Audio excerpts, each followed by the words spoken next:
Hello friends, welcome back to my channel. তো আজকে এসে পড়লাম লাঞ্চ মেনু নিয়ে। তো যা যা রান্না হচ্ছে সেটাই শেয়ার করব। আশা করি আপনাদের ভিডিওটা ভালো লাগবে। দেখুন কি কি বানিয়েছিলাম। আলু চোখা বানিয়েছিলাম, ডিম ভাজা করেছিলাম, আর পালং শাক আলু দিয়ে একটা ঝোলের মতো করেছিলাম, আর সর্ষে দিয়ে ডিম করেছিলাম। তো চলুন একটা একটা করে রেসিপি দেখিয়ে দিচ্ছি। তো কড়াইতে দিয়ে দিলাম সর্ষের তেল। তেলটাকে কিছুক্ষণ গরম করে নেব। তো তেলটা গরম হয়ে যাওয়ার পর এই যে অর্ধেক করে নিয়েছি ডিম বয়েল করে, হলুদ আর নুন মেখে নিয়েছি। এখন ডিমগুলোকে ভাজা করে তুলে রাখবো।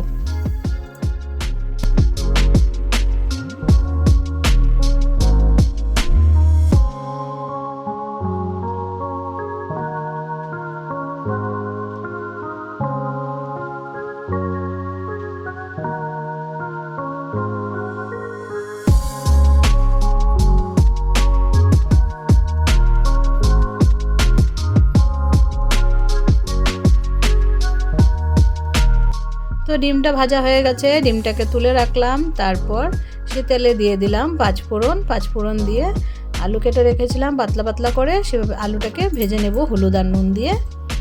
এটা দিয়ে শাক দিয়ে বানাবো। তো হলুদ আর নুন দিয়ে আলুটাকে কিছুক্ষণ ভেজে নেব।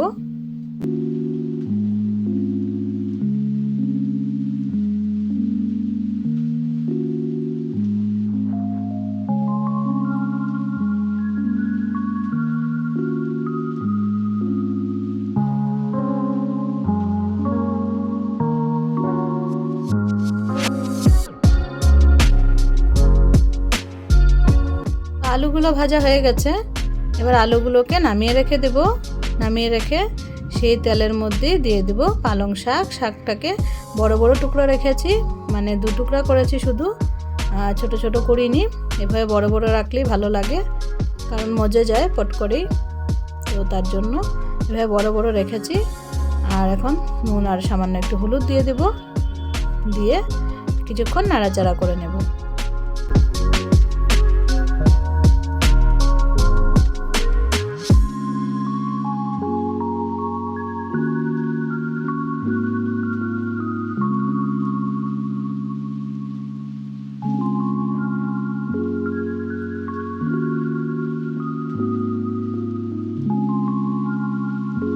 তো এই যে শাকটাকে ভেজে নিচ্ছি। ভেজে নেওয়ার পর দেখুন এই যে জল ছেড়ে দিয়েছে শাক থেকে। তো এখন এটার মধ্যে দিয়ে দেব ভেজে রাখা আলুগুলো। দেখুন কত কমে গেছে। তো এখন এখানে একটু বড় বড় ডাঁটাগুলো আমি ফেলে দিচ্ছি, ভালো লাগে না তার জন্য।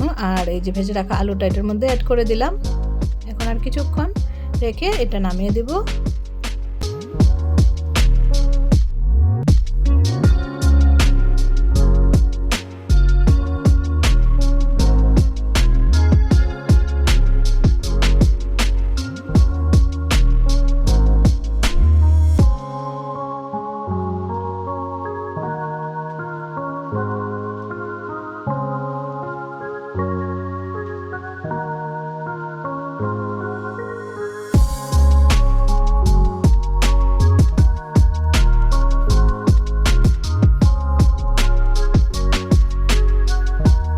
এই যে আলু দিয়ে শাকটা রেডি হয়ে গেছে। এভাবে খুবই ভালো লাগে খেতে আর খুবই হেলদি।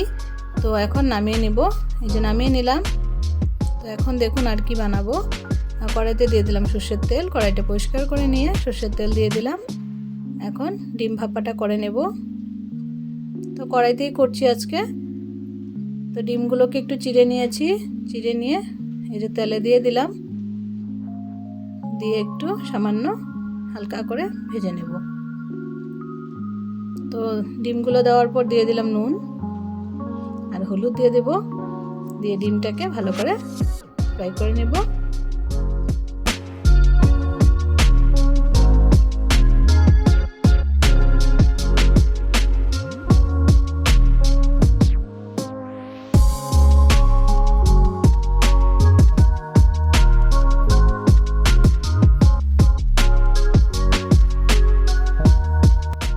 আমার ডিম ভাজাটা হয়ে গেছে। এখন সর্ষের পেস্টটা দিয়ে দেবো এটার মধ্যে। এখানে সর্ষে গুঁড়ো, নুন, হলুদ আর কাঁচা লঙ্কা চিড়ে দিয়েছিলাম, আর সামান্য একটু উপর দিয়ে সর্ষের তেল ছড়িয়ে ঢেকে রেখেছিলাম 1 ঘন্টার মতো, সেই পেস্টটা দিয়ে দিলাম।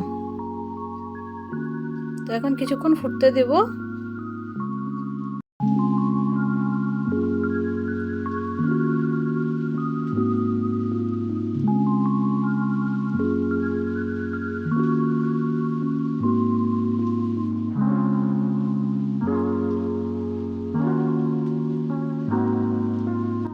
তো গ্রেভিটা রেডি হয়ে গেছে। এখন লাস্টে উপর দিয়ে ধনেপাতা ছড়িয়ে দিলাম।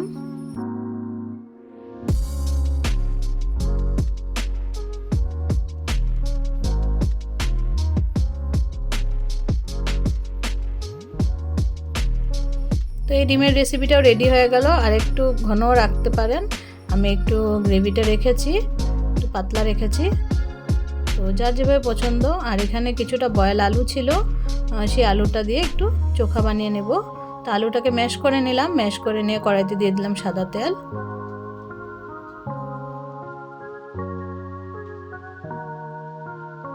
আর এখানে পেঁয়াজ আর লঙ্কা কুচি করে রেখেছিলাম, সেটা দিয়ে দিলাম। সামান্য একটু নুন দিয়ে দিলাম, দিয়ে কিছুক্ষণ একটু ভেজে নেব পেঁয়াজ আর লঙ্কাটা।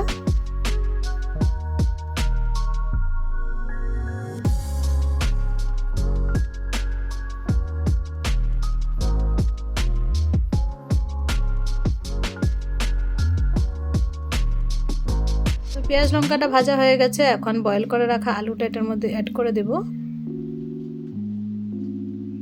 তো আলুটা দিয়ে দিলাম, দিয়ে সব কিছু একসাথে ভালো করে মিশিয়ে নিচ্ছি।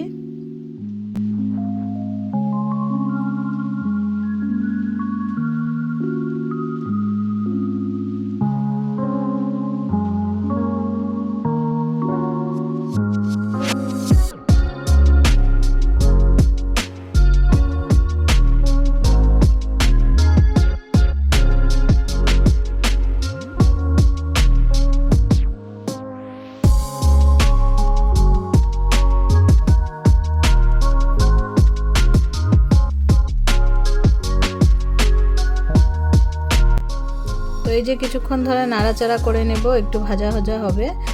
এটাতে হলুদ দিব না, তার জন্য এটা হোয়াইট কালারই থাকবে। বেশ ভালো লাগে খেতে, আর খুবই ইজি, খুবই টেস্টি হয়। এটা রুটির সাথে, ভাতের সাথে, পরোটার সাথে বা ব্রেডের উপরে লাগিয়ে স্যান্ডউইচের মতো খেতেও খুব ভালো লাগে।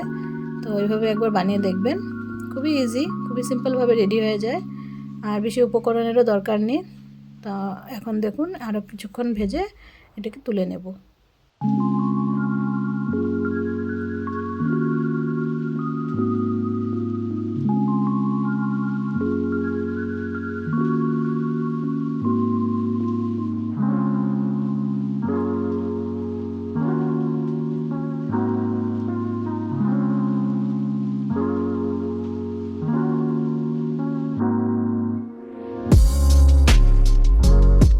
তো এই যে আলুর চোখা রেডি হয়ে গেছে, এখন নামিয়ে নেব।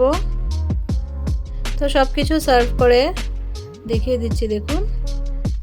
তো আজকে এই কটা রেসিপি বানিয়েছিলাম। আপনাদের ভিডিওটা কেমন লাগলো? যদি ভালো লেগে থাকে তাহলে প্লিজ লাইক, কমেন্ট, শেয়ার করে দিবেন। রেসিপিগুলো কেমন লাগলো প্লিজ জানাবেন। আর যারা চ্যানেলে নতুন বন্ধু আছেন প্লিজ চ্যানেলটাকে সাবস্ক্রাইব করে বেল আইকনটা প্রেস করে রাখবেন। আর পুরনো বন্ধুদেরকে আমার অনেক অনেক ধন্যবাদ। আজকের জন্য বাই বাই।